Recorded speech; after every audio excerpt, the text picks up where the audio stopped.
First time kong nakapanood ng PBA Championship noon, 1988. San Miguel Beer versus Pure Foods Hot Dogs noon eh. Yung Pure Foods, rookie team pa lang sa PBA noon. Tapos yung Pure Foods naman, ang daming magagaling na player pa, pero mga bata pa. Nandun pa si Mon Fernandez noon. Tapos yung sa San Miguel Beer eh, mga veterans pala yung team na yan na galing sa national team. Ang galing din ng import nila na si Norman Black. Samantalang sa Pure Foods si David Third umabot ng Game 7 yun eh. Hindi ko makakalimutan. Lagi kong pinapanood yun hanggang ngayon. Yung mga kahit na video clips pa lang sa games na yun sa YouTube. Ang ganda nung rivalry na yun ni Mon Fernandez tsaka si Abet Gidaben.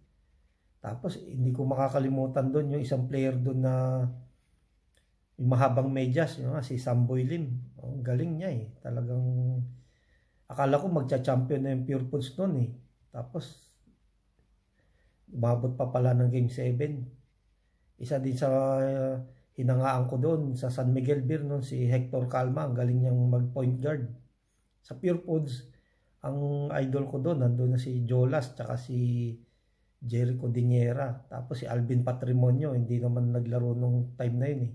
Bali, ano siya, all Filipino na nung sumali sa Pure Foods. Kaya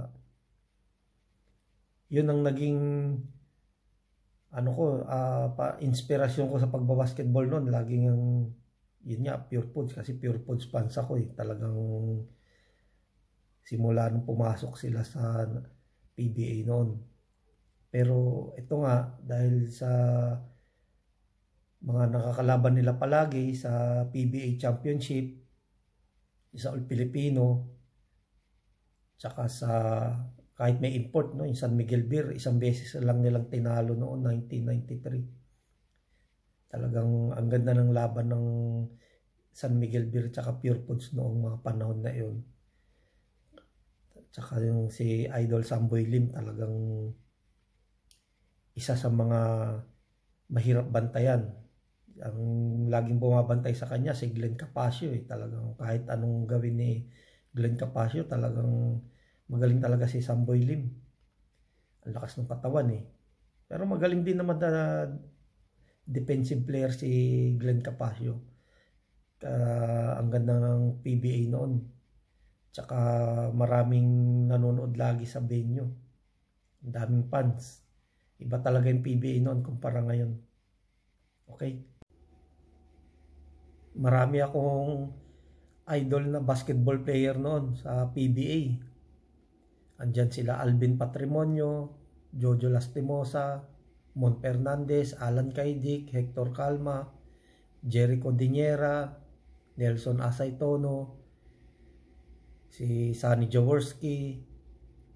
Bata pa ako noon nung una akong makahiligan sa basketball eh. Grade 4 ako noon eh. Kaya hindi ko makakalimutan yung isa sa mga basketball player na aking hinangaan noon. Talaga na ang galing niya. Talagang walang takot na mag-basketball. Pag naglaro parang wala nang bukas eh. Pag nag-dribble siya sabay talon. Tapos ito nga si Samboy Lim, no, yung mahabang medyas. Talagang sa aming mga kabataan noon, maraming humahanga sa kanya kasi ang tapang niya eh. Ang galing niya mag-basketball noon. Wala siyang takot na masaktan. Tsaka mabait siya na player kahit na nasasaktan siya, talagang hindi siya gumaganti. Tapos tahimik lang siya na naglalaro ng basketball noon. Kaya sa aming mga kabataan noon, talagang si Samboy Lim yung unang naiisip pagka naglalaro ng basketball. Talagang maraming bilib sa kanya.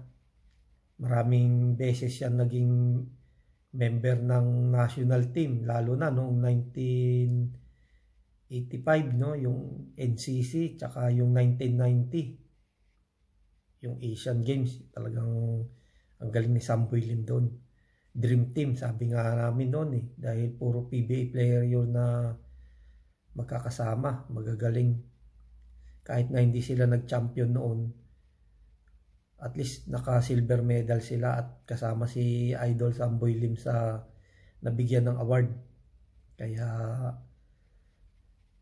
yung hindi ko rin makakalimutan sa kanya, yung 1989 yun yung All Filipino, yung na-injury siya, yung tumama yung unang ulo niya. Grabe yung nangyaring aksidente noon sa kanya sa basketball noon. Nung pag-drive niya alam ko noon, naalala ko si Jericho Diniera tsaka si Jojo Lastimosa yung ano sa kanya, yung humarang doon tapos nag-circus siya sa ere. Tapos yun nga, una ulo. Tapos maraming injury, yung balika, tuhod. Kaya sayang hindi siya naging MVP kahit isang beses man lang sa PBA. Okay? Nakakalungkot yung nangyari kay Idol Samboy Lim. Grabe. Alam nyo, nung kabataan ko, bago ko mag-umpisa maglaro ng basketball, napapanood ko si Samboy Lim Talagang ang galing niyang basketball player. Naalala ko pa noon, pagka naglalaro kami ng basketball, meron kaming mga kalaban at mga kalaro sa basketball na mataas tumalon, sasabihin Samboy Lim. Tapos pagka nagsuot ng medyas na mahaba, ayun, Samboy Lim. Talagang iba yung dating ni Samboy Lim sa aming mga kabataan noon.